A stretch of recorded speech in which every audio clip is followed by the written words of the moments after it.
Everyone's in on the Great Reset. Well, almost everyone. There's one guy who's got the power to do something to stop it, and you know exactly where I'm going. And they made a mistake. They tried to get Trump on their side, so they invited Donald Trump to Davos, I think a couple of times. But in January, when Donald Trump, I think, really began to see the beast that he was up against, he went to Davos, to the World Economic Forum, and he stuck a mega finger in their eye. We're committed to conserving the majesty of God's creation and the natural beauty of our world. But to embrace the possibilities of tomorrow, we must reject the perennial prophets of doom and their predictions of the apocalypse. These alarmists always demand the same thing: absolute power to dominate, transform, and control every aspect of our lives. We will never let radical socialists destroy our economy, wreck our country. 2 days after Donald Trump gave that speech, the 89-year-old leftist weirdo billionaire George Soros made an emergency intervention where, at Davos, once again, warning that the U.S. 2020 election will determine the, quote, fate of the whole world.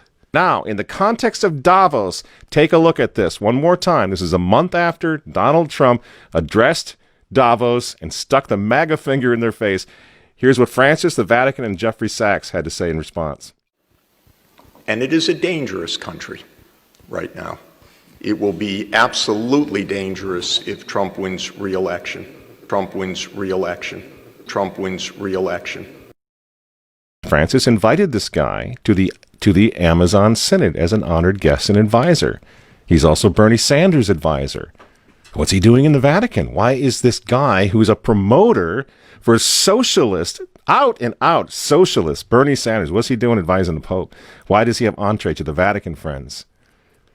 Sachs supports abortion and contraception, but that's not a problem for the Vatican. For the Vatican, for Pope Francis, and for his friends at the UN, Donald Trump is the problem, obviously, friends. Clearly, I consider the Trump administration a danger to the world, but I regard it as a purely temporary phenomenon that will disappear in 2020. Do you get it? Do you see why there's so much hate for Trump? Because with all of his faults, again, he's the capitalist. He's not the globalist. He never will be one of them, which is why he pulled the United States out of the Paris Climate Agreement. Donald Trump pulled the United States out of the World Health Organization. That's Bill Gates and company.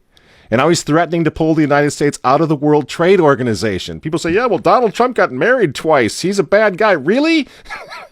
He's right in the face of the demons on this, friends. Nobody ever said he was a saint. He's knocking the sacred cows of the United Nations down all over the world right now. The General Assembly routinely votes 185 against the United States on almost everything right now. And you remember, speaking of the United Nations, in November of 2019, again, right before COVID landed, Trump went to the UN, on the floor of the General Assembly, and he declared war on globalism. Wise leaders always put the good of their own people and their own country first. The future does not belong to globalists. The future belongs to patriots. And shortly after the speech at the UN, Donald Trump delivered, what do you think happened? The coronavirus was unleashed on the world, and Trump's booming U.S. economy went on life support. Do you think that was an accident?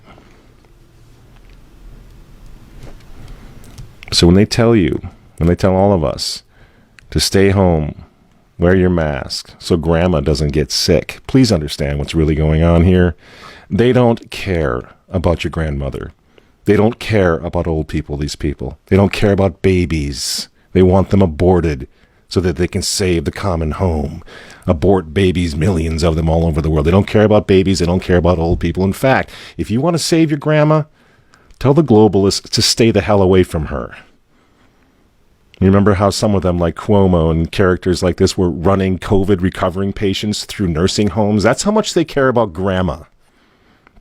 And the name of the game now is to bring the United States economy to its knees, get it out of the way, so that everyone will want the Great Reset. make the new normal so intolerably abnormal that even you and I, maybe, at some point in the near future, will be begging for the vaccines because we'll be driven crazy by that point. Begging for whatever else is going to keep us safe according to our jailers and our handlers and our zookeepers. You see? That's what they want. That's why they keep using this term, new normal. You know what we do to fight back? Go to work. Go back to school. If you're healthy, take off the mask. And for heaven's sake, go back to church and pray that Trump wins in November. That's what the reset was on. That's what the Russia hoax was all about. That's what the impeachment hoax was all about. Don't you see? For 4 years, they've been trying to stop this man because if he strengthens America, if he makes it great again, if he brings the economy back again, the reset won't happen. The New World Order is going to be set way back. Who knows when they're going to have another COVID opportunity like this one again, and they know it. So ask yourselves why they hate this man. These folks, these men, they hate God. They hate the unborn. They hate the traditional family. They hate you. And they hate Donald Trump, whose political opponents, by the way, right now are knocking statues of saints to the ground. They're beating up cops, and they're burning flags. You say you don't like Trump. I'm sorry, friends, but who cares? That doesn't really matter anymore. But you think of Trump's personality or his tweets. Look at the big picture. The choice is simple, friends. Stand with America right now, or fall with the New World Order in the not-so-distant future. There's no other choice. I'm Michael Matt for Remnant TV, and we'll see you next week.